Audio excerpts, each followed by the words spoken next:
오늘 우리에게 주시는 말씀은 사도행전 13장 1절부터 3절까지의 말씀입니다. 제가 먼저 1절 읽고 3절 다 같이 읽도록 하겠습니다.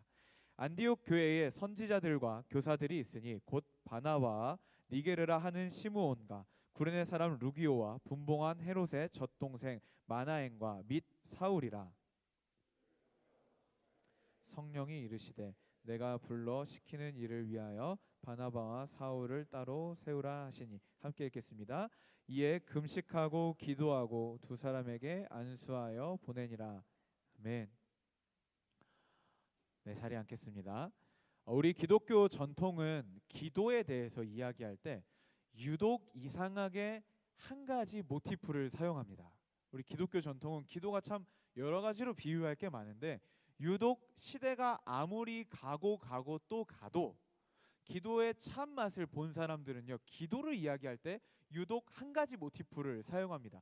그건 바로 기도는 호흡이다라는 표현이에요. 기도는 호흡이다라는 표현입니다. 그 중에서 대표적인 명언 하나를 여러분들에게 소개하겠습니다. 이 정도는 외워도 될 것 같아요. 기도는 거듭난 자의 영혼의 호흡이며 새로운 피조물의 울부짖음이다. 기도는 내가 정말 뉴본, 거듭난 사람이라면 마치 숨 쉬듯 우리에게서 고백되어야 하는 행위며 새로운 피조물의 울부짖음이다. 우리 어린아이들이 태어났을 때 제일 먼저 하는 건 그 아이가 건강하다면 우는 겁니다. 응애 하잖아요. 그것처럼 우리가 새로운 피조물이라면 정말 그 어린아이의 응애와 같이 자연스럽게 본능적으로 터져 나와야 하는 크라잉이다, 울부짖음이다 라고 이야기하고 있습니다. 이 말씀하신 분이 존 버년이라는 분인데 이분이 철로역정이라는 책을 쓰신 분이에요. 그리고 이분이 진짜 명언 제조기입니다. 그래서 언제 여러분 진짜 멋있는 말을 프로필에 이제 카카오톡에 프로필 사진 이렇게 하고 싶으면 존 버년 명언 치시면은 굉장히 좋은 말들이 많이 나옵니다. 기도는 우리의 호흡이다. 이거는 존 버년뿐만이 아니라 그 뒤에 그 앞에 수많은 기독교 이제 목회자들 또 지도자들이 이런 말들을 했습니다. 어거스틴은요, 몸이 살아있으면 숨을 쉬듯 영혼은 살아있으려면 기도해야 된다라고 굉장히 원색적으로 표현했고요. 크리스토툼은요, 호흡이 있는 육체의 생명이 호흡이 육체에 생명이 있다는 표시이듯이 기도는 영혼이 생명이 있다는 표시이다라고 이야기했습니다. 기독교 전통은요, 기도를 호흡이라고 말하는데 주저하지 않아요. 호흡으로 귀결이 됩니다. 그런데 요즘 현대 사회의 기독교는요, 그 전통에서 조금 벗어난 것 같아요. 뭔가 성도들이 호흡을 하긴 하는데 그 호흡을 어떻게 하냐면 이렇게 하는 거죠. 흡!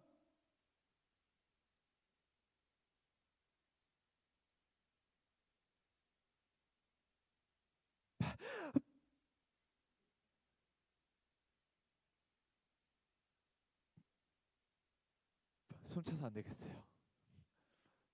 이런 식으로 호흡을 하려는 성도들이 너무나도 많이 늘어나고 있습니다. 호흡은 자연스러운 것이고 깊은 호흡 그리고 깨끗한 공기를 마시고 내뱉는 호흡은요, 우리 호흡만 잘해도 건강에 굉장히 좋아요. 근데 이 호흡을요, 현대의 기독교인들, 현대의 교회의 성도들은요, 흡! 한번 들이마시고 최대한 참습니다. 근데 그 한 번 들이마실 때가 언제면요, 그냥 오늘 같을 때 우리 설교 끝나고 다 같이 기도하잖아요. 찬양 끝나고 다 같이 기도해. 그때 한 번 들이마시고 그리고 일주일 동안 진짜 여러분들이 뭐 해녀도 아닌데 겁나 참아요. 약간 호흡이 짧으신 분들은 이제 프라이온 이런 데 오셔갖고 한 번 더 이렇게 하시고. 근데 그게 아니라 우리가 진짜 영혼이 살아있는, 진짜 영혼이 뉴본, 새로 태어난 성도라면 우리는 이 숨을 쉬는 것을 즐거워해야 된다는 거예요. 그런데 여러분, 기도가 즐겁습니까? 기도하실 때 여러분 너무너무 행복해요? 막 집에 막 뛰어가요. 그래갖고 와, 야, 너 왜 집에 뛰어가니? 그러면 빨리 집에 가서 기도하고 싶어. 이런 사람 있어요? 별로 없죠. 우리는 기도를 생각보다 어려워하고 부담스러워하고 무엇보다 재미없어 할 때가 굉장히 많이 있습니다.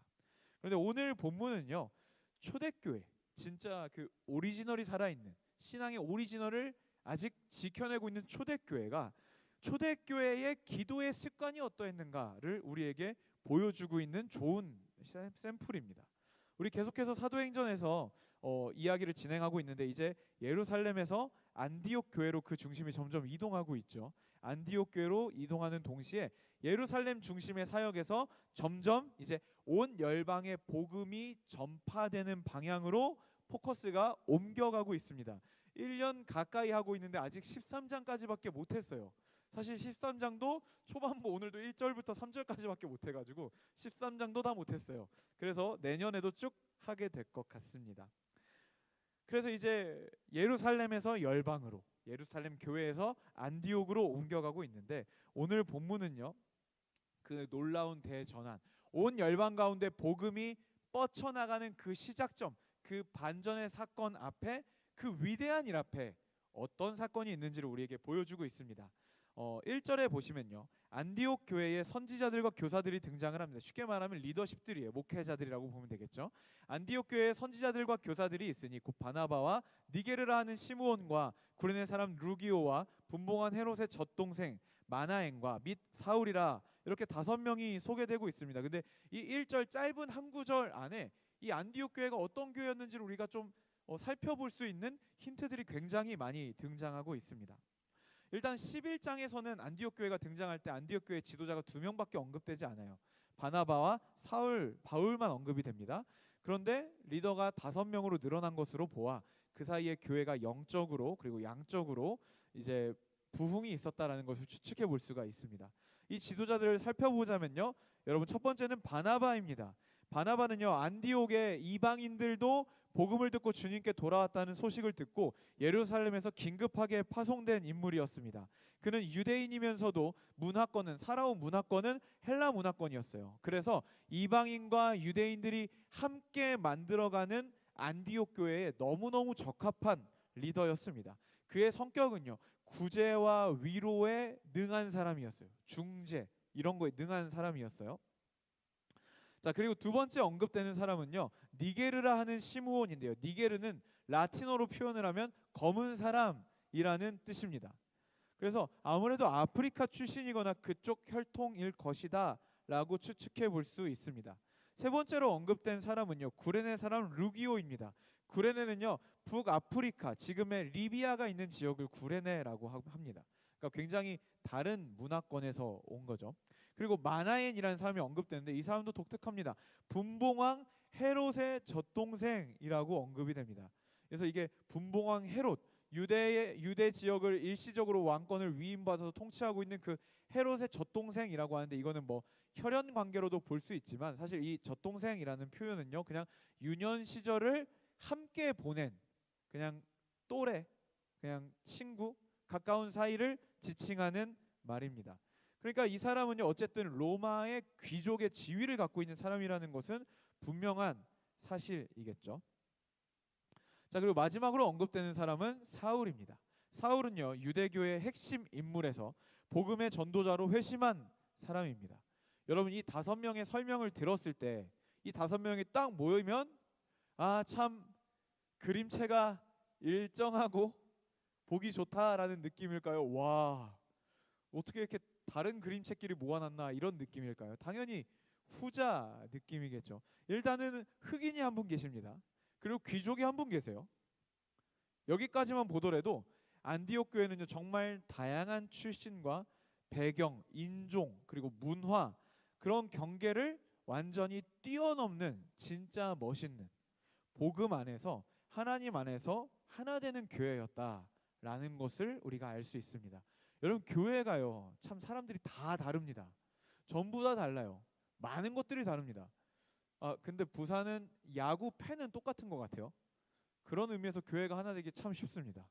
근데 정말 많은 게 다르죠. 우리 그냥 툭 까놓고 얘기했을 때 뭐 정치적인 성향도 다르고, 취미도 다르고, 성별도 다르고, 그리고 또 수입의 정도도 다르고, 학교도 다르고, 정말 많이 다르죠. 그런데 여러분, 교회가 그럼에도 하나 될 수 있는 건 뭐냐면, 그 다름이 아무리 커 보여도 그 다름이 정말 아무것도 아니게 작아 보일 만큼 우리의 같음이 클 때 교회는 하나가 됩니다. 즉, 우리의 어떠함을 뛰어넘어서 우리 모두에게 주신 아버지의 이름, 우리에게 모두에게 주신 그 복음, 그것이 우리 각자의 삶 속에서 가장 존귀하게 여김을 받으시고 가장 크게 여김을 받아질 때 교회는 그 모든 다름을 가볍게 뛰어넘고 하나가 될 수 있는 겁니다. 안디옥 교회가 그런 교회였다라고 추측해 볼 수가 있겠습니다. 참 여러모로 건강하게 세워지고 있던 이 안디옥 교회의 5 지도자들이 2절에 보면요, 주를 섬겨 금식하였다라고 합니다. 주를 섬겨 금식하였다라는 것은요, 예배했다라고 해석할 수가 있습니다. 그래서 어떤 영적 봉사를 했다라고 볼 수도 있지만 이들은요, 금식하며 예배하고 있었다라고 볼 수 있어요. 여러분, 이 사람들은 왜 금식하며 예배를 하고 있었을까요? 교회에 어떤 특별한 어려움이 찾아온 것도 아니에요. 교회에 어떤 특별한 어려움이 찾아왔으면 그 어려움이 언급이 됐겠죠. 특별한 이슈가 있었던 것도 아닙니다. 그런데도 금식까지 해가면서 예배하고 기도했던 이유는요, 하나님께서 그들에게 주신 기도의 응답을 보면 알 수가 있습니다. 그들은요, 자신들의 식욕을 억제하면서까지 주의 뜻을 구하며 예배했어요. 그들은 그저 하나님의 뜻이 우리에게 이루어지기를 간구하며 기도했습니다. 안디옥 교회가 정착했어요. 우리 좋은 교회예요. 그런데 이게 다가 아닌 것 같아요. 이게 다가 아닌 것 같아요. 우리끼리 너무 천국 같아요. 근데 이게 다가 아닌 것 같아요. 하나님의 뜻이 있는 것 같아요.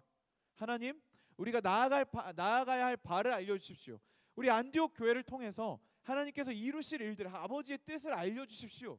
이런 간절한 소망으로 금식하며 기도했다라는 거예요. 여러분, 우리가 가끔 금식 기도를 하시는 분들이 있을 거예요. 그런데 이때 금식 기도는요, 보통 하나님 앞에 거의 단식 투쟁이죠. 나 밥 안 먹어! 약간 이런 느낌이죠. 문 꽝 닫고 들어가고 밥 안 먹어! 그리고 새벽에 몰래 나왔고 이게 냉장고 파먹고 막. 그리고 2번째 날도 막 밥 안 먹어! 막 이러고 있고. 보통 우리의 금식 기도는 이런 느낌이란 말이죠. 근데 여러분, 진짜 금식 기도는요, 내가 원하는 바를 이루어 오십시오. 이거 좋은 금식 기도는 이것도 여러분 권장합니다. 그런데 정말 금식 기도의 참된 의미는요, 하나님, 내가 지금 밥을 먹는 욕구보다 당신의 뜻을 아는 것이 훨씬 더 급하고 중요하고 간절합니다 라는 표현이에요. 하나님께 그런 고백으로 금식을 하고 있었던 거예요. 이분들은. 하나님, 우리 안디옥 교회가 나아가야 할 길을 알려주십시오. 보여주십시오. 이런 마음으로 금식하며 예배하며 기도하고 있었습니다. 너무 귀한 마음이죠. 그때 2절에서 성령께서 이렇게 말씀하십니다. 내가 불러 시키는 일을 위하여 바나바와 사울을 따로 세우라 하시니. 이 지시를 받은 5 리더의 마음은요, 그리고 또 이 소식을 전해들은 안디옥 교회 성도들의 마음은 어땠을까요? 바울과 바나바는요, 초창기 리더예요. 그리고 가장 핵심적인 리더십입니다. 15명 중에 2명의 리더를 보내라 하면 보내겠는데 꼴랑 리더가 5명인데 그 중에 2명을 꼭 뽑아가고, 그것도 가장 핵심적인 리더를 뽑아가지고 보내라 라고 하고 있는 거예요. 그러면 사실 안디옥 교회는 그 마음이 그렇게 편안하거나 기껍지는 않았을 것 같아요, 제가 보기에는. 그런데 여러분, 안디옥 교회는요, 역시 클래스가 다릅니다. 3절에 보시면요, 그들의 반응이 이렇게 나옵니다. 3절 보여주시면, 이에 금식하며 기도하고 2 사람에게 안수하여 보내니라. 보내라 하니까 보냅니다. 그 보내라 하니까 묻지도 따지지도 않고 보냅니다. 정말 놀라운 순종이죠. 그런데 여러분, 한 가지 독특한 점이 있습니다. 뭐냐면 이들은 이미 금식하고 기도해서 하나님의 뜻을 받았어요. 하나님 분명히 클리어하게 말씀하셨어요. 2명, 이름까지 부르셨어요. 바울과 바나바 2명. 명확해요. 모든 게 명확해요. 그렇게 해서 하나님의 뜻을 받았는데 이들은 또 뭐예요? 이에 금식하며 기도하고 또 금식하고 기도를 해요. 이미 안디옥 교회는 금식하고 기도를 했어요.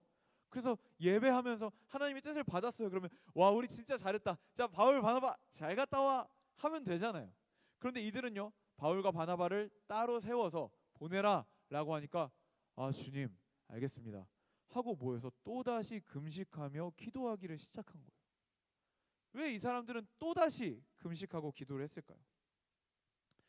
그 이유는요, 2 사람을 파송하기 위해서입니다. 이미 우리에게 주신 하나님의 뜻을 온전히 순종하기 위해서 온전히 순종할 수 있는 힘과 능력을 얻기 위해서 이들은 한 번 더 금식하며 기도합니다. 또한 이들의 여정을 축복하고 중보하면서 이들을 따로 세워서 파송하게 하신 하나님의 뜻이 온전히 이루어지기를 간절히 소망하면서 또 기도를 하는 거예요. 이 점이 참 고무적입니다. 우리는 어때요? 하나님 뜻 알았어요. 기도해서 얻어냈어요. 이거 정말 대단하죠. 이것만 해도 참 대단해요. 오케이, 순종했어요. 와, 완벽하죠. 그런데 여러분, 이 안디옥 교회는 어떻게 했다고요? 기도해서 주님의 뜻을 알았어요. 그리고 그것을 온전히 순종해내기 위해서, 그리고 하나님의 뜻이 우리는 보냈으니까 끝, 이게 아니라 하나님 이 두 사람을 세워서 보내신 아버지의 뜻이 온전히 이루어지고 온전히 열매 맺기를 원합니다라는 마음으로 한 번 더 기도하고 금식하고 있다라는 거예요. 참 대단하죠. 그렇게 바울과 바나바는요, 초대교회의 첫 선교사가 돼서 1차 선교 여행을 시작합니다. 그렇게 복음은요, 본격적으로 열방을 향하기 시작해요. 이건 그냥 한 교회에서 두 명의 선교사를 보내는 굉장히 어떻게 보면 단순하고 작은 일이었지만, 가서 모든 족속으로 제자를 삼으라 라고 명령하신 예수 그리스도의 지상 명령에 순종하는 위대한 첫걸음이었어요. 그리고 이 위대한 첫걸음을 통해서 열방의 교회들이 세워지기 시작했어요. 제자들이 일어나기 시작했어요. 그리고 오늘 이 자리에서 우리가 예수 그리스도를 주로 고백하며 예배할 수 있게 되었다라는 거예요. 이 바울과 바나바, 그리고 이 안디옥 교회의 이 첫 걸음, 이 첫 순종에 의해서 우리는 지금 이 순간 하나님을 아버지라 부르는 호사를 누리게 되었다라는 겁니다. 그 위대한 시작에 있던 그것은 바로 기도와 기도였습니다. 기도와 기도, 그리고 진행된 순종이었습니다. 안디옥 교회는요, 매 순간 매 스텝을 기도로 밟아 나갔어요. 그냥 하나님의 뜻을 알았다 끝이 아니에요. 그냥 매 순간, 모든 순간의 모든 스텝을 기도로 밟아 나갔다라는 거예요. 사실 이 세 절밖에 안 되는 짧은 말씀을 그냥 지나칠 수도 있지만, 저는 오늘 본문을 계속 묵상하다가 정말 한 대 얻어맞은 것 같은 느낌을 받았어요. 안디옥 교회를 보면서 이들은 금식하며 기도해요. 여러분, 어떤 사람은요, 금식을요 정말 율법적인 행위, 율법주의적인 행위로 막 치부하고 막 욕하는 사람들이 있어요. 물론 여러분, 저처럼 저번에 그랬는데 설교 중에 제가 한번 금식한다고 선포한 적 있거든요. 저처럼 그렇게 대놓고 금식한다, 나 금식한다 말하는 사람들, 이런 사람들은 조금 율법적이고 약간 그 금식을 자기를 드러내는 도구로 쓰는 경향이 있는 것 같기도 해요. 근데 그런 게 아니라 정말 소수의 사람들에게만 어쩔 수 없이 알리고 정말 조용히 골방에서 진행하는 그 금식은요, 고행주의나 율법주의나 외식이 아닙니다. 이거는요, 살아있는 생명체라면 당연히 있을 수밖에 없는 배고픔, 먹고자 하는 욕구를 제한하면서까지 하나님의 뜻을 구하는 갈망의 결정체예요. 금식은요, 정말 영혼의 살아있는 고백입니다. 하나님을 향한 온전한 집중과 갈망의 행위입니다. 그분께 온전히 포커스 온 하여서 영적인 민감성을 회복하고 그분의 뜻과 마음을 얻어내는 행동이 바로 금식입니다. 저도 금식을 상당히 자주 진행을 했습니다. 학창 시절부터 금식을 상당히 많이 했는데 정말 많은 간증들이 있어요. 정말 금식을 했을 때 내 영혼의 그 때들이 벗겨지는 느낌, 정말 혈관에 가득한 그 기름기들이 정말 금식하며 아버지 앞에 나아갔을 때 진짜 그 혈관이 깨끗해지는 느낌. 실제로 단식을 하면 혈관이 깨끗해지긴 한데요. 근데 그게 아니라, 착각이 아니라, 느낌이 아니라 진짜 나의 영혼이 순전해지는 그런 느낌을 받기도 했고, 정말 어느 날 덜컥 겁이 난 적도 있어요. 내가 하나님을 사랑하지 않는구나. 하나님보다 사랑하는 게 너무나도 많구나. 혹은 내가 하나님을 이용해 먹고 있구나. 이런 현실 앞에 직면할 때가 있어요. 그것도 은혜죠. 그때 정말 비참한 건 뭔지 아세요? 내가 더 이상 하나님을 사랑하지 않네, 더 이상 하나님을 원하지 않네라는 걸 내가 직면을 했어요. 근데 진짜 비참할 때가 언젠지 알아요? 그걸 내가 직면했는데 안 아파요. 슬프지가 않아요. 마음이 해피해. 찢어지지 않아. 내가 하나님 더 이상 원하지 않네. 뭐 그럴 수도 있지. 그냥 그러고 밥만 잘 먹더라 하고 있는 거예요. 이게 진짜 비참한 거거든요. 그 비참함 앞에서 하나님, 내가 더 이상 하나님을 원하지도 않고 사랑하지도 않는데 내 마음이 너무 괜찮습니다. 내가 이토록 망가졌군요 하면서 주님 앞에, 주님 나를 살리실 때까지 식음을 전폐하겠습니다. 그때는 진짜 거의 시위하듯이, 하나님 나를 회복시키실 때까지 나는 밥을 먹을 이유가 없습니다. 식음이라고 했는데 물은 마셨어요. 밥을 먹지 않았어요. 그렇게 하나님 앞에 엎드려가지고 진짜 주여 주여 도와주십시오, 살려주십시오 할 때 어느 날 정말 하나님께서 놀라운 은혜로 나를 회복시키시는 은혜. 자, 이런 것들을 금식 기도하면서 저는 정말 많이 맛봤던 것 같습니다. 그러나 여러분, 오늘 설교의 주제는 금식이 아닙니다. 여러분, 안디옥 교회 이들에게 있어서 그렇게 하나님께 온전히 집중해서 금식하며 기도하는 것, 여러분 이게 교회의 규칙이었을까요? 직분자들은 주 몇 회 금식해야 된다, 규칙이 있었을까요? 아니었을 겁니다. 의무였을까요? 아니었을 거라는 거죠. 그들은요, 그냥 기도로 하나님의 뜻을 구하고 기도로 순종의 걸음을 내딛고 기도로 진행하고 기도로 나아가는 사람들이었던 거예요. 그냥 그들은 그런 사람들이었던 거예요. 그래서 제가 안디옥 교회 사람들에게 인터뷰를 하고 왔습니다. 그런데 왜 그렇게 했냐라고 물어봤어요. 그랬더니 굉장히 의아한 눈으로 저를 쳐다보더라고요. 여러분, 그러니까 제가 궁금한 건 뭐냐면, 그러니까 기도하고 금식해서 바울과 바나바를 따로 세워서 보내라는 주님의 뜻을 받았잖아요. 그럼 그냥 안녕하면 되지 왜 또 기도하고 금식을 하셨습니까? 라고 제가 물어보니까 눈이 커지더라고요. 사람들이. 너 왜 그래? 너 기독교인이라며, 너 목사라며, 이해가 안 된다는 표정으로 저를 쳐다보는 거예요. 그리고 대답합니다. 당연한 거 아니에요? 당연한 거 아니에요? 아니 그럼 우리 사랑하는 동역자 2명을 보내는데 어디로 갈지도 모르고 무슨 일이 있을지도 모르는데 정말 기도하며 금식하며 그들을 축복하고 간절한 마음으로 파송해야 되는 거 당연한 거 아니냐고. 모든 삶의 스텝마다, 모든 결정마다 하나님 앞에 간절히 기도하고 주님께 온전히 집중해서 그분 앞에 기도로 한 걸음 한 걸음 내딛는 거, 그 당연한 거 아니냐고. 21세기 교회는 안 그러냐고 저를 쳐다보더라고요. 물론 픽션입니다. 근데 그러지 않을까라는 생각을 하게 되었습니다. 그들은 그렇게 하나님을 경외하는 자들이었어요. 그렇게 하나님을 의존하는 자들이었어요. 하나님, 우리의 모든 걸음이 하나님의 뜻 안에 있기를 원합니다라는 순전한 갈망이 마음속에 꿈틀꿈틀거리는 공동체였어요. 내 뜻이 이루어지기 원합니다. 하나님 나 이거 주세요가 꿈틀거리는 게 아니라, 하나님 우리의 모든 스텝이, 나의 모든 걸음이 하나님 당신의 뜻 안에 있기를 원합니다. 하나님 내 걸음이 당신의 뜻 밖으로 한 걸음을 내디딜까 봐 나는 그것이 두렵습니다. 당신의 뜻 안에 있고 싶습니다. 그 모든 스텝을 하나님 앞에 기도하며 결정하는 이 순전한 갈망의 공동체, 이게 바로 안디옥 교회였다라는 거예요.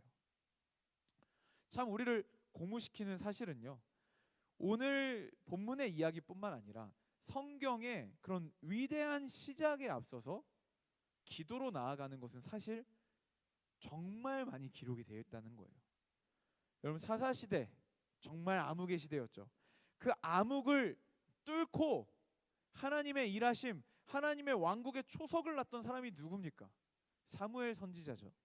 사무엘 선지자 탄생 앞에는 뭐가 있었는지 알아요? 사무엘 선지자의 어머니인 한나의 눈물의 기도가 있었어요. 어찌나 간절하게 기도했던지 엘리 제사장이 그거 보고 야, 낮술 먹었냐라고 했어요. 얼마나 간절하게 기도했는지. 기도가 있었다고요. 엘리야 아시죠? 갈멜산에서 바알 선지자 450명과 대결해서 이기고 그 450명을 다 쳐 죽인 엘리야. 어마어마한 승리. 온 나라가 바알의 편에 서 있는데 자기 혼자 하나님 편에 서서 그 대결에서 이기고 정말 온 백성으로 하여금 여호와 그는 하나님이시다, 여호와 그는 하나님이시다, 그 고백을 이끌어냈던 위대한 선지자. 그도 제단 앞에서 기도하는 것부터 그 싸움을 시작했습니다. 성벽을 재건했던 느헤미야 어떻습니까? 예루살렘의 무너진 형편을 전해 듣고 금식하며 기도합니다. 회개와 간구를 해요. 그래서 하나님은 그를 통하여서 무너진 성벽을 재건하시죠. 더 말할 필요도 없어요. 예수님 어떠셨습니까? 그분이 하나님이신데 뭘 몰라서 오른쪽으로 할까 왼쪽으로 할까 뭘 몰라서 기도하셨겠어요?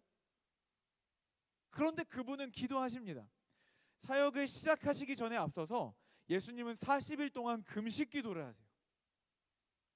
또한 제자들을 12제자를 세우시기에 앞서서 철야 기도를 하십니다.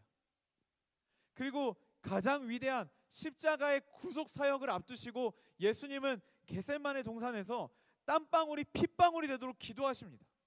예수님이야말로 모든 사역의 스텝을 기도로 이으시고 기도로 채우셨던 장본인이세요. 여러분, 저는 이 시대의 성도들이 기도를 잃어버렸다라고 확신합니다. 기도를 잃고 있다라고 확신합니다. 여러분, 기도 열심히 하는 사람 10명을 딱 뽑아보세요. 아니, 우리 공동체에서 말고 그냥 한국 교회에서 기도 열심히 하는 사람 딱 10명 뽑아보세요. 나이대가 어떻게 포진되어 있을까요? 막내가 50대일걸요? 5, 6, 7, 8, 90?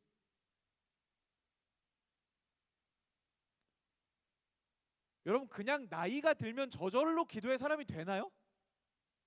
아, 우리 할머니 보니까 60세 때부터 기도가 터지더라. 그러니까 나도 젊었을 땐 기도 안 하고 있다가 60세 때부터 할머니 따라서 같이 기도해야지, 이런 건가요? 나이 들면 저절로 중보기도 사역에 부르심을 받는 거예요? 아니에요. 그분들은 어렸을 때부터 기도를 해오신 거예요. 그런데 정말 기도로 모든 스텝을 밟고 모든 문제와 모든 어려움 앞에 하나님 앞에 기도로 승부 보던 그 아름다운 문화가 전수가 안 되기 시작했어요. 그래서 지금 이 시대의 청년들은요, 기도회는 잘하는데 기도는 못하는 사람들이 돼버렸다고요.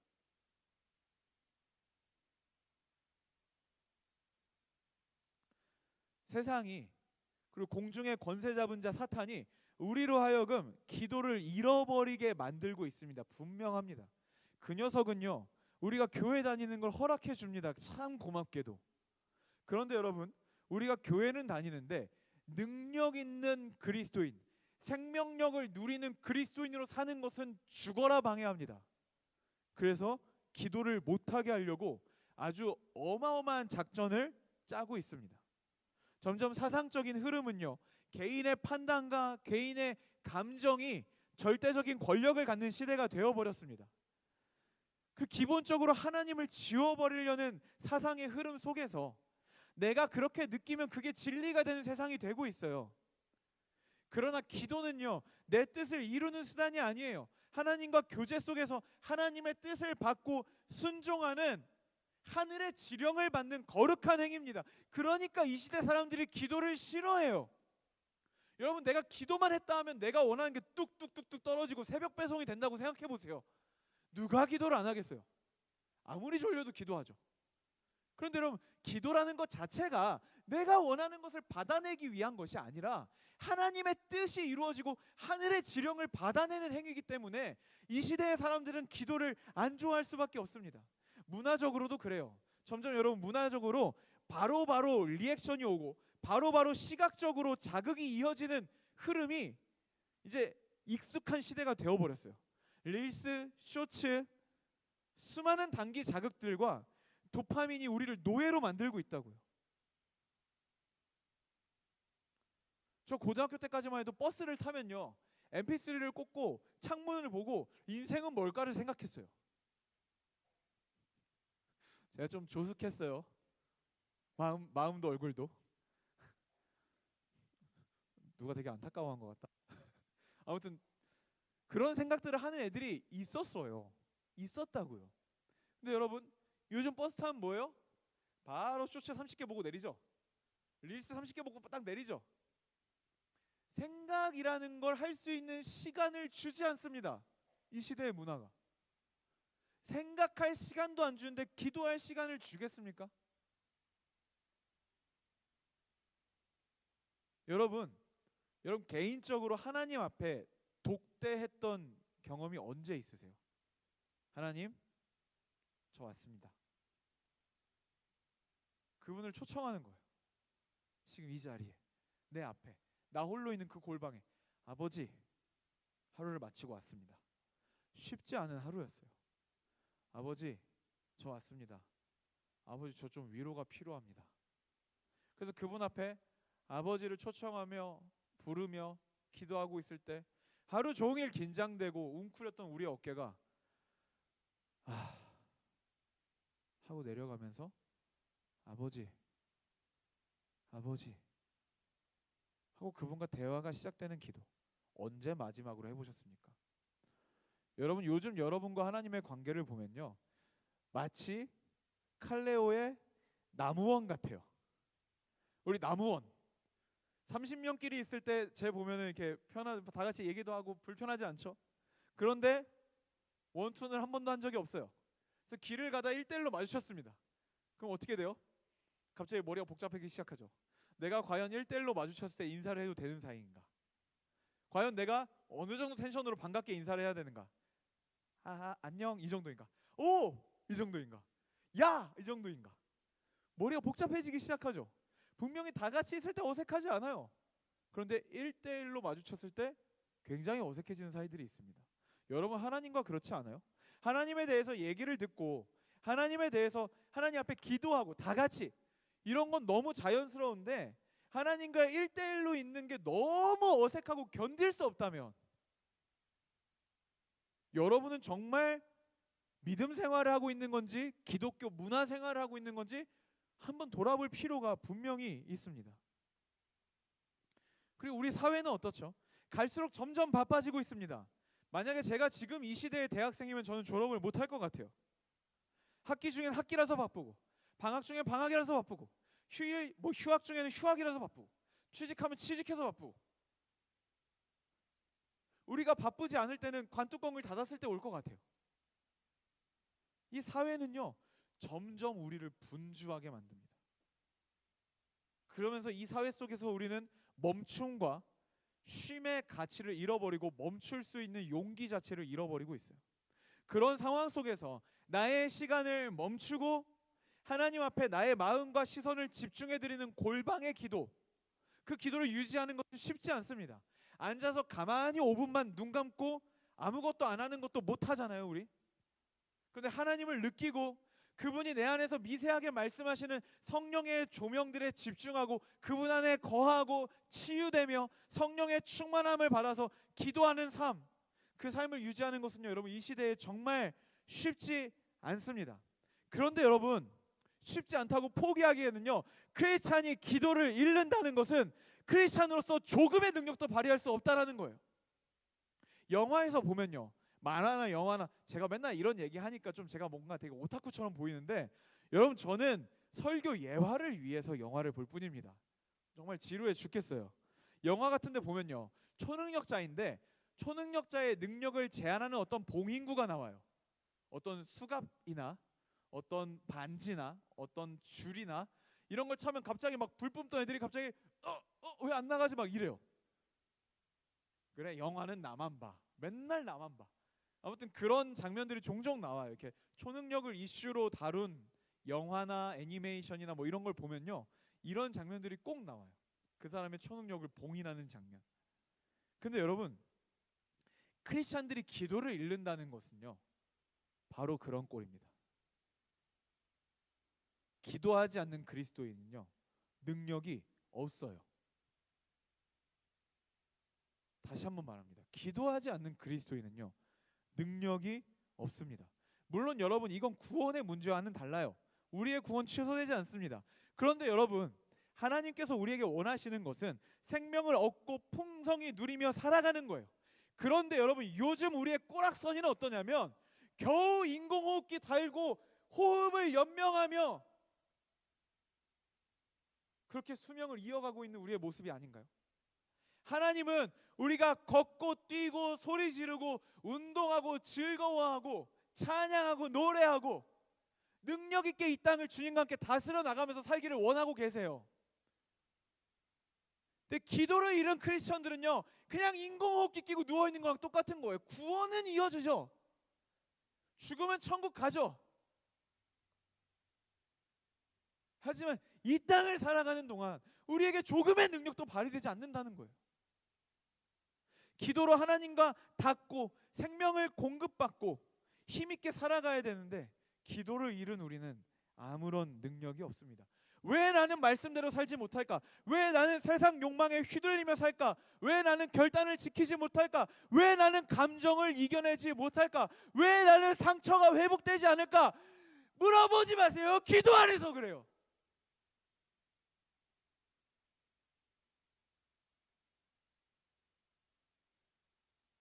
기도하지 않으면 우리에게는 능력이 없습니다. 기도하지 않으면, 우리가 골방에서 아버지를 독대하지 않으면, 그 기도가 우리의 걸어가는 생활 속에서, 우리의 버스 타고 이동하는 생활 속에서, 화장실 안에서, 홀로 있는 시간 속에서 그 기도가 우리의 호흡이 되고, 그 매일매일 시간과 공간을 구분해서 아버지 앞에 꿇어 엎드리는 그 기도가 회복되지 않거든요.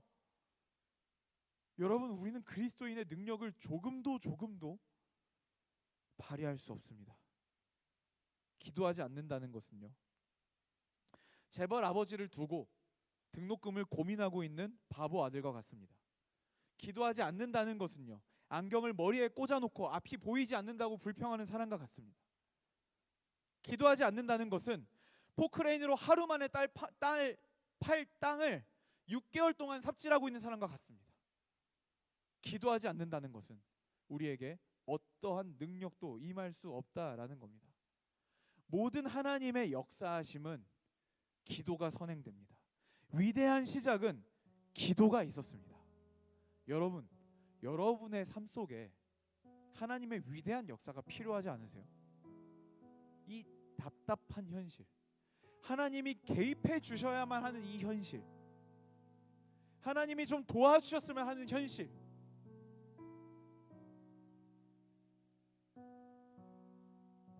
위대한 역사가 필요하지 않으세요?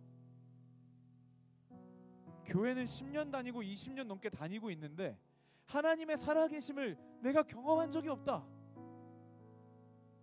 억울하지 않으세요? 누구는 평생 몇만 번 기도 응답을 받았다는데 억울하지 않으세요? 나만 고아 같이 아빠 없는 사람처럼. 저 사람은 맨날 아빠한테 얘기해서 다 봤는데, 맨날 아빠한테 얘기해서 힘과 능력을 공급받아서 저렇게 힘있게 살아가는데, 나는 같은 아빠인데 그 아빠를 조금도 누리지 못하고 있는, 억울하지 않으십니까? 사랑하는 여러분, 우리 진짜로 시대를 역행해 봅시다. 기도를 빼앗으려고 발악하고 있는 이 시대 속에서 기도를 빼앗기는 게 당연하다 여겨지는 이 시대의 기독교의 풍파 속에서 여러분, 우리 역행해 봅시다. 진짜 무식할 정도로 기도해보고 그 지루함과 그 인내를 견디고 또 견뎌내서 정말 우리는 기도하고 하나님은 역사하시는구나, 내가 기도할 때 하나님 진짜 일하시는구나, 내가 기도에 대한 신학적인 어떤 멋있는 말들은 못해도, 기도에 대한 막 이론적인 정립은 혹시 안 돼 있을지 몰라도 누군가에게 야, 기도하면 하나님 일하시더라, 내가 무슨 일이 있었냐면 잠깐만 기다려봐, 아직 안 끝났어. 그래서 20살 때는 말이야, 잠깐만 기다려봐, 아직 안 끝났어. 20살 여름에 말이야, 내가 기도했을 때 하나님 진짜 일하시더라. 여러분, 이런 간증이 주렁주렁 매달려 있는 삶을 살고 싶지 않으십니까? 힘있게 능력있게 하나님의 놀라운 역사를 간증하고 누리며 신나게 신앙생활 하고 싶지 않으세요? 그렇다면 여러분, 우리가 가장 먼저 회복해야 되는 건 기도입니다. 모든 위대한 시작에는 기도가 있었습니다. 기도와 기도가 있었습니다. 기도와 기도가 있었습니다. 여러분, 더 이상 기도를 빼앗기지 맙시다. 용사처럼 기도합시다. 능력 받기를 기도합시다. 전사처럼 기도하세요. 기도했더니 하나님이 일하시더라. 하나님이 능력 부어주시더라. 기도했더니 순종이 되더라. 기도했더니 상처가 극복이 되더라. 기도했더니 능력 부어주시더라. 동역자들을 붙여주시더라. 기도했더니 감당할 수 있는 지혜를 주시더라. 기도했더니 새로운 아침을 열어주시더라.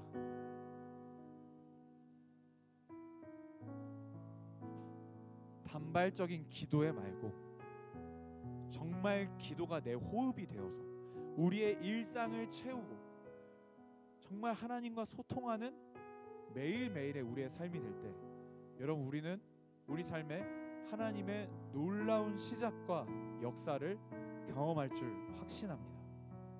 여러분도 정말 믿으세요? 그렇다면 여러분, 기도를 되찾읍시다. 우리 함께 찬양하고 또 결단하며 기도하며 나아가도록 하겠습니다.